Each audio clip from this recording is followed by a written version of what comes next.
राधे राधे। आज मैं आपको फाल्गुन अमावस्या की कथा सुनाती हूँ। हिंदू पंचांग के अनुसार फाल्गुन का महीना साल का अंतिम महीना होता है। इसके बाद आने वाले चैत्र मास से हिंदू नव वर्ष का शुरू हो जाता है। फाल्गुन माह के कृष्ण पक्ष की अंतिम तिथि को फाल्गुन अमावस्या मनाते हैं। फाल्गुन अमावस्या महाशिवरात्रि के पर्व के बाद आती है और हिंदू वर्ष की अंतिम अमावस्या होती है। हिंदू धर्म में फाल्गुन अमावस्या का विशेष महत्व माना जाता है और इस दिन भगवान शिव की आराधना की जाती है। फाल्गुन अमावस्या को पवित्र नदी जैसे गंगा आदि में स्नान करने और स्नान के बाद दान करने से पुण्य फलों की प्राप्ति होती है। साथ ही फाल्गुन अमावस्या पितरों का तर्पण, पिंडदान और श्राद्ध करने के लिए सबसे उत्तम मानी जाती है। फाल्गुन अमावस्या पर स्नान दान के बाद ही व्रत कथा का पाठ करना बहुत ही फलदायी माना गया है।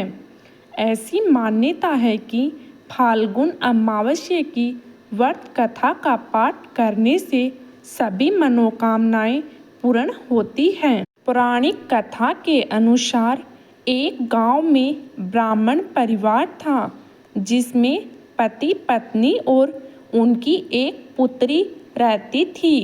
उनका जीवन सामान्य चल रहा था। उनकी पुत्री धीरे धीरे बड़ी होने लगी और बढ़ती आयु के साथ उसमें स्त्रियों का गुण का विकास होने लगा।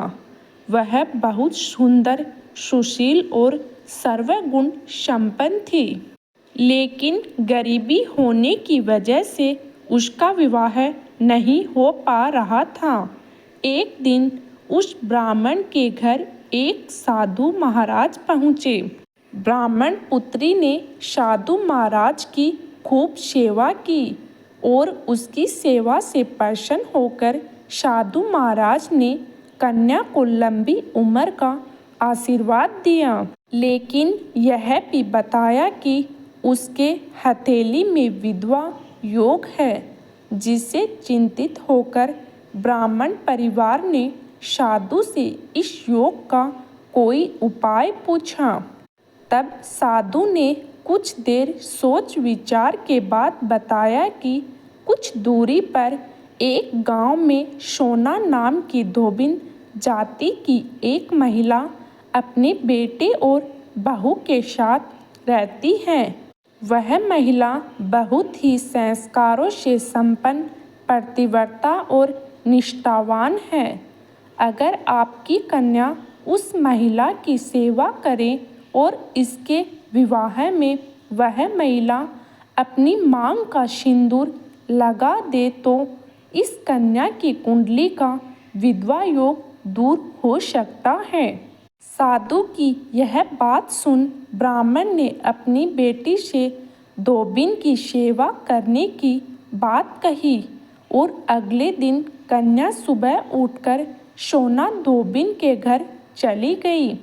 फिर रोजाना वह धोबिन के घर की साफ सफाई और सारे काम अपने घर वापस चली जाती थी। एक दिन सोना धोबिन अपनी बहू से पूछती है कि तुम तो सवेरे उठकर सारे काम कर लेती हो और पता भी नहीं चलता। तब बहू ने कहा, माँ जी, मैंने तो सोचा कि आप ही सुबह उठकर सारे काम खुद ही खत्म कर लेती हैं। मैं तो देर से उठती हूँ। इसके बाद दोनों सास बहू निगरानी करने लगी कि कौन सवेरे ही उनके घर का सारा काम करके चला जाता है। कई दिनों बाद धोबिन ने देखा कि एक कन्या सुबह में उनके घर आती है और सारे काम करके चली जाती है। जब वह कन्या जाने लगी तो सोना धोबिन उसके पैरों पर गिर पड़ी और पूछने लगी कि वह कौन है जो ऐसे छुपकर उसके घर में काम करती है। तब कन्या ने साधु की कही सारी बात बताई। सोना धोबिन पतिव्रता थी और उसमें तेज था, इसलिए वह इस बात के लिए तैयार हो गई। सोना धोबिन के पति की तबीयत थोड़ी खराब थी, इसलिए उसने अपनी बहू से अपने लौट आने तक घर पर ही रहने के लिए कहा। सोना धोबिन ने जैसे ही अपने मांग का सिंदूर उस कन्या की मांग में लगाया तो उसके पति की मृत्यु हो गई। थोड़े समय बाद उसे इस बात का पता चला। वह घर से निर्जल ही चली थी। सोना धोबिन यह सोचकर कि रास्ते में कहीं पीपल का पेड़ मिलेगा तो उसे भंवरी देखकर उसकी परिक्रमा करने के बाद ही जल पिएगी। उस दिन फाल्गुन अमावस्या थी। उस ब्राह्मण के घर मिले पुए पकवान की जगह उसने ईंट के टुकड़ों से 108 बार भंवरी देकर पीपल के पेड़ की 108 बार परिक्रमा की और फिर जल ग्रहण किया। ऐसा करते ही उसका पति वापस जीवित हो गया। ऐसे में माना जाता है कि फाल्गुन अमावस्या के दिन व्रत करने से पुण्य फल की प्राप्ति होती है। बोलो श्री हरि विष्णु भगवान की जय। अगर आपको मेरे द्वारा सुनाई गई कथा अच्छी लगे तो कमेंट तथा लाइक जरूर करें और सब्सक्राइब करना न भूलें। धन्यवाद।